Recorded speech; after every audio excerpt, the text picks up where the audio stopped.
नमस्कार साथियों, logic page के अंदर आपका स्वागत है। चलिए शुरुआत करते हैं नेक्स्ट टेस्ट सीरीज से। जानेंगे हम एमएस वर्ड के इम्पोर्टेंट क्वेश्चन जो एग्जाम पॉइंट ऑफ व्यू से पूछे जाते हैं। What is the first question की हम बात करें, what is the extension name of macro file in MS word. Microsoft word की बात कर रहे हैं तो वहां पे हमसे पूछा गया है मैक्रो फाइल का एक्सटेंशन क्या होता है। .doc हमें पता है डॉक्यूमेंट फाइल का एक्सटेंशन होता है 2003 के अंदर, जबकि .docx बाय डिफॉल्ट 2007 के अंदर डॉक्यूमेंट फाइल का एक्सटेंशन होता है। लेकिन एग्जामिनर ने हमसे क्या पूछा है, मैक्रो फाइल, जो वर्ड के अंदर हम मैक्रो फाइल बनाते हैं उसका एक्सटेंशन क्या होता है। तो .docm क्या होता है, .docm। ये चीज आपको पता होनी चाहिए, एग्जाम में इसी तरह की चीजें पूछी जाती है, .docm। चलिए नेक्स्ट क्वेश्चन देखते हैं। By what name are the file created in MS Word save by default.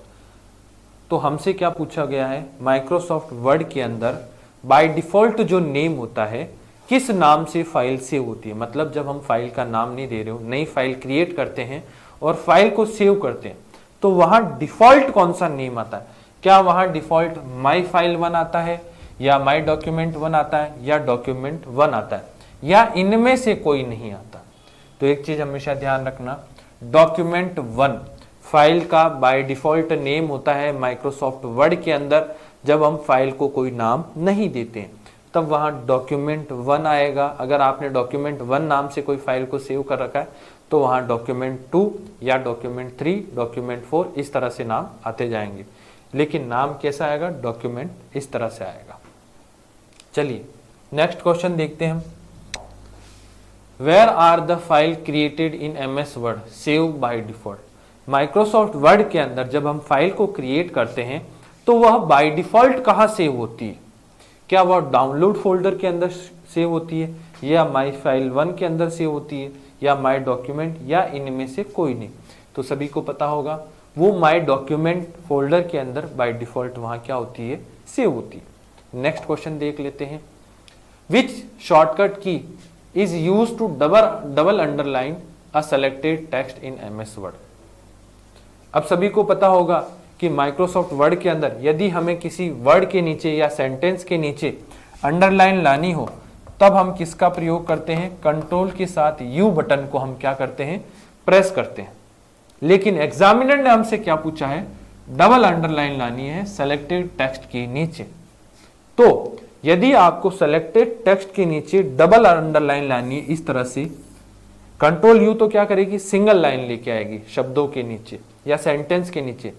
लेकिन किस शॉर्टकट की के द्वारा डबल अंडरलाइन ला सकते हैं, तो कंट्रोल शिफ्ट डी की के द्वारा हम क्या कर सकते हैं, सेलेक्टेड टेक्स्ट के नीचे डबल अंडरलाइन ला सकते हैं। ये एमएस वर्ड की शॉर्टकट की है। चलिए next question. Which of the mouse click is done on the format painter to apply formatting to more than 1। हाँ, फॉर्मेट पेंटर क्या करता है, जिस तरह से हम कॉपी और पेस्ट कमांड के द्वारा क्या करते हैं, सेलेक्टेड टेक्स्ट को कॉपी करके कहीं और क्या कर सकते हैं, पेस्ट कर सकते हैं। इसी तरह से फॉर्मेट पेंटर एक कमांड होती है जो क्या करती है, सिर्फ और सिर्फ फॉर्मेटिंग को कॉपी और पेस्ट करने का काम करती है। तो एग्जामिनर ने हमसे पूछा है एक फाइल के अंदर यदि आपको मल्टीपल बहुत सी जगह फॉर्मेटिंग को क्या करना हो, अप्लाई करना हो, तब हमें क्या करना होगा, फॉर्मेट पेंटर कमांड के ऊपर डबल क्लिक करना होगा। क्या करना होगा, फॉर्मेट पेंटर कमांड के ऊपर डबल क्लिक करना होगा। जब हम डबल क्लिक करेंगे तो वो फॉर्मेटिंग, सेलेक्ट की गई फॉर्मेटिंग को हम मल्टीपल प्लेसेस पे क्या कर सकते हैं, अप्लाई कर सकते हैं एक फाइल के अंदर। फॉर्मेट पेंटर कमांड हमें कहाँ मिलेगी, होम टैब के अंदर, क्लिपबोर्ड ग्रुप के अंदर फॉर्मेट पेंटर कमांड मिलती है। यदि आपको फॉर्मेटिंग को ही कॉपी करना हो शॉर्टकट की के द्वारा तो हम कुछ नहीं करेंगे, कंट्रोल के साथ शिफ्ट के साथ सी बटन को प्रेस करेंगे तो ये क्या करेगा, फॉर्मेटिंग को कॉपी करेगा। और उसी फॉर्मेटिंग को यदि हमें पेस्ट करना है तो कंट्रोल के साथ शिफ्ट के साथ वी बटन को प्रेस करेंगे। ये क्या करेगा, कॉपी करेगा, कॉपी फॉर्मेटिंग ओनली। ध्यान रखना फॉर्मेटिंग को ही कॉपी करेगा, कंटेंट को कॉपी नहीं करेगा। पेस्ट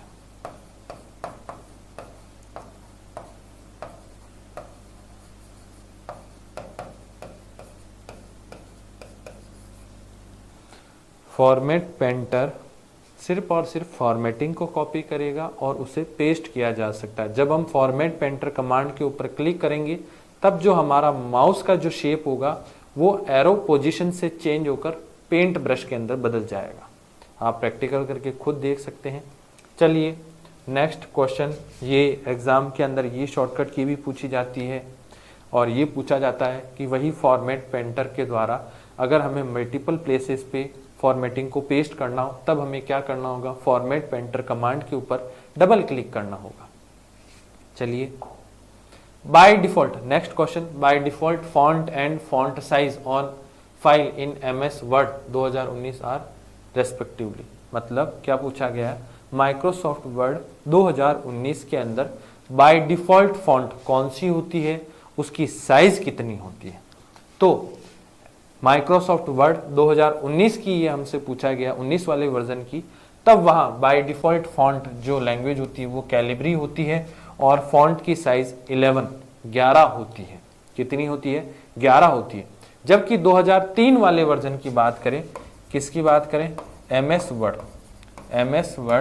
2003 वाले वर्जन की बात करें तो वहां बाय डिफॉल्ट जो फॉन्ट होती है वो टाइम्स न्यू रोमन होती है, टाइम्स न्यू रोमन होती है और फॉन्ट की जो साइज होती है वो 12 PT होती है, 12 पॉइंट होती है। जबकि एग्जामिनर ने हमसे पूछा है 2019 वाले वर्जन की, तो आप 2007 वाला वर्जन ले ले, चाहे 10 वाला वर्जन ले ले, या माइक्रोसॉफ्ट वर्ड 13 वाला वर्जन ले ले, 16 वाला वर्जन ले ले, 19 वाला, 21 वाला, वहां जो बाय डिफॉल्ट फॉन्ट होगी वो कैलिब्री या कैलिब्री बॉडी और फॉन्ट की साइज 11 होगी। चलिए नेक्स्ट क्वेश्चन देखते हैं। What is a portion of document in which you set certain page formatting option? अब एग्जामिनर ने हमसे क्या पूछा है, इस चीज का ध्यान रखना। Portion of a document, document के किसी भाग में, डॉक्यूमेंट के किसी भाग में यदि आपको अलग फॉर्मेटिंग यूज लेनी है, सर्टेन पेज फॉर्मेटिंग, तब हम किसका यूज करते हैं, क्या पेज का यूज करते हैं या डॉक्यूमेंट का यूज करते हैं या सेक्शन का यूज करते हैं या पेज सेटअप कमांड का यूज करते हैं। तो इस क्वेश्चन को ध्यान से पढ़ना और इसका आंसर क्या होगा, सेक्शन का। सेक्शन ब्रेक एक कमांड होती है ब्रेक के अंदर, तब हम क्या करते हैं, डॉक्यूमेंट के अंदर अलग अलग सेक्शन क्रिएट कर सकते हैं। फर्स्ट सेक्शन के अंदर हम अलग फॉर्मेटिंग दे सकते हैं, सेकंड सेक्शन के अंदर हम अलग फॉर्मेटिंग दे सकते हैं। तो किसका यूज किया जाता है, सेक्शन का यूज किया जाता है डॉक्यूमेंट के अंदर। चलिए in which unit is the font size measure in MS Word. Examiner ने पूछा है माइक्रोसॉफ्ट वर्ड के अंदर फॉन्ट की साइज को मेजर किसके अंदर किया जाता है, क्या वहां इंचेस के अंदर मेजर किया जाता है या कैरेक्टर के अंदर मेजर किया जाता है या पॉइंट्स के अंदर मेजर किया जाता है या सेंटीमीटर के अंदर मेजर किया जाता है। ध्यान रखना, आप चाहे वर्ड की बात कर लो, आप चाहे एक्सेल की बात कर लो, आप चाहे पावर पॉइंट की बात कर लो, फॉन्ट का जो साइज होगा वो मेजर किया जाता है पॉइंट्स के अंदर। किसके अंदर किया जाता है, पॉइंट्स के अंदर मेजर किया जाता है। Next question, what is the maximum font size in MS word. ध्यान रखना, माइक्रोसॉफ्ट वर्ड से रिलेटेड पूछा गया है, तो MS वर्ड के अंदर मैक्सिमम फॉन्ट साइज कितनी होगी, तो कितनी होगी, 1638। हम बात करें MS वर्ड जो नए वर्जन है, इसके अंदर जो डिफॉल्ट फॉन्ट साइज होती है, क्या डिफॉल्ट जो फॉन्ट की साइज होती है वो 11 होती है, जबकि मिनिमम फॉन्ट जो साइज होती है वो 1 होती है और जो मैक्सिमम फॉन्ट साइज होती है वो कितनी होती है, 1638 होती है। और फॉन्ट की साइज को एमएस वर्ड के अंदर जो फॉन्ट की साइज है वो मेजर की जाती है, किसके अंदर की जाती है, पॉइंट्स के अंदर मेजर की जाती है। पॉइंट्स लिखो या पीटी लिखो, शॉर्ट फॉर्म है पॉइंट्स की। तो एमएस वर्ड के अंदर नए वर्जन के अंदर डिफॉल्ट जो फॉन्ट साइज होती है वो 11 होती है, मिनिमम जो फॉन्ट साइज होती है वो 1 होती है, जबकि इस फॉन्ट साइज को मैक्सिमम कितना किया जा सकता है, 16-38 पॉइंट तक किया जा सकता है। और एग्जामिनर ने हमसे यही क्वेश्चन पूछा है। ये वर्ड का है, एक्सेल में ये चीजें अलग होगी, पावर पॉइंट में ये चीजें अलग होगी। अब देखिए नेक्स्ट क्या क्वेश्चन पूछा गया है, border can be applied to, border को कहां अप्लाई किया जा सकता है। क्या बॉर्डर को किसी सेल पे दिया जा सकता है क्या? हाँ जी, बॉर्डर को सेल पे अप्लाई किया जा सकता है। क्या बॉर्डर को पैराग्राफ के ऊपर दिया जा सकता है? जी हाँ, बॉर्डर को पैराग्राफ के ऊपर भी दिया जा सकता है। क्या बॉर्डर को टेक्स्ट के ऊपर दिया जा सकता है? जी हाँ, बॉर्डर को टेक्स्ट के ऊपर भी दिया जा सकता है। मतलब हम बॉर्डर कहाँ कहाँ अप्लाई कर सकते हैं? सेल के ऊपर, पैराग्राफ के ऊपर, टेक्स्ट के ऊपर, सभी के ऊपर अप्लाई कर सकते हैं। तो हमारा करेक्ट आंसर क्या होगा? All of above. चलिए,